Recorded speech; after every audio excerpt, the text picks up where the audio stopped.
3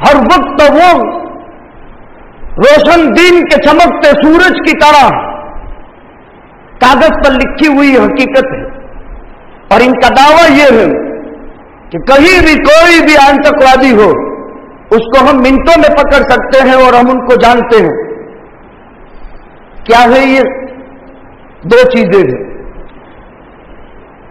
ہندوستان میں رہنے والی بہومت قوم کو چناؤ سے پہلے اپنے منصوبوں کے مطابق کسی ناپاک چیز کی طرف منسوب کرتے ہوئے ان مدارس کے سلسلے میں کوئی ججمنٹ دینے والے اور مساجد کے سلسلے میں اللہ حفاظت فرمائے، یا چناوی مہم کو تیز کرنے کے لیے، اور بہومت طبقہ جب ان کے ذہن صاف ہونے لگے ہیں اور اپنے ہاتھ سے نکلنے لگے ہیں تو دوسری طرف یہ طبقہ چلا نہ جائے ان کے تحفظ اور بقا کے لیے۔ لیکن یہ کوئی فتنہ نیا نہیں ہے، مدارس نے ہر زمانے میں فتنوں سے سرکوبی کی ہے، اور مدارس ہر زمانے میں فتنوں سے مقابل ہوئے ہیں اور جام شہادت نوش کیا ہے، محنتیں ہوئی ہے۔ یہاں صرف اور صرف پیغمبر کے قلب اطہر سے صادر ہونے والا اللہ کا قرآن، اس کے نظم، اس کے معانی، اس کے مطالب، اس سے اتحاد اور استنباط احکام اور اس کو عملی پریکٹیکل کرانے کی تعلیم دی جاتی ہے، یہاں دوسری کوئی چیز نہیں۔ لیکن بھارت کا انتہائی تیسرا دجالی طاغوتی فتنہ سوشل میڈیا، جس نے مدرسہ، مسجد، تبلیغ، اسلامی حلیے کا مسلمان کہیں بھی دیکھا تو اپنی زندگی کا محبوب ترین مشغلہ سمجھ کر کے اس کے پیچھے پڑ جانے کی کوشش کرتے ہیں۔ کیا سبق ہے امت کے لیے؟ کیا پیغام ہے؟ یہ دشمن ہمیں دستک دے رہے ہیں کہ اے مسلمانوں، تم اپنی قیمتی چیز سے بے دخل ہو گئے ہو اور بے خبر ہو چکے ہو۔ ہم تمہاری قیمت کو جان چکے ہیں کہ تمہاری طبیعت اور تمہارا دل اور تمہاری زندگی کی دھڑکنیں اگر کوئی ہے تو وہ دعوت ہے، وہ تعلیم ہے، وہ تبلیغ ہے اور وہ تزکیہ ہے۔ دشمن نے حملہ بہت خطرناک کیا ہے، بہت خطرناک حملہ کیا ہے، کسٹڈی ہے ان کے پاس، اور بہت دور اندیشی سے سمجھداری کے ساتھ انہوں نے حملہ کیا ہے۔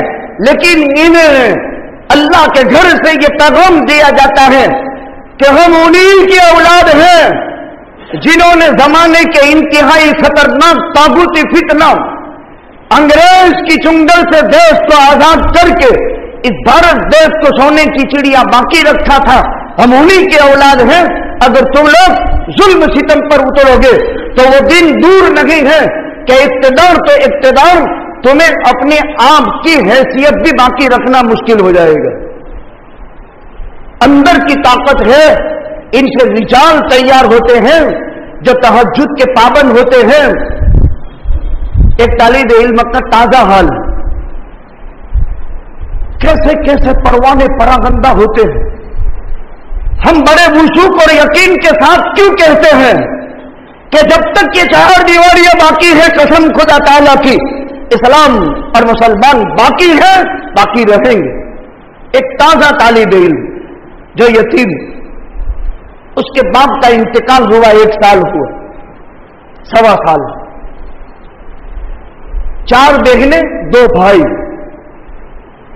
ماں عدت وفات پوری کر کے دوسرے مرد سے نکاح کر کے بیٹیوں کو لے کر چلی جاتی ہے۔ بہت عبرت آمیز حقیقت ہے۔ چھوٹے چھوٹے بچے، دونوں بیٹے باقی رہ جاتے ہیں۔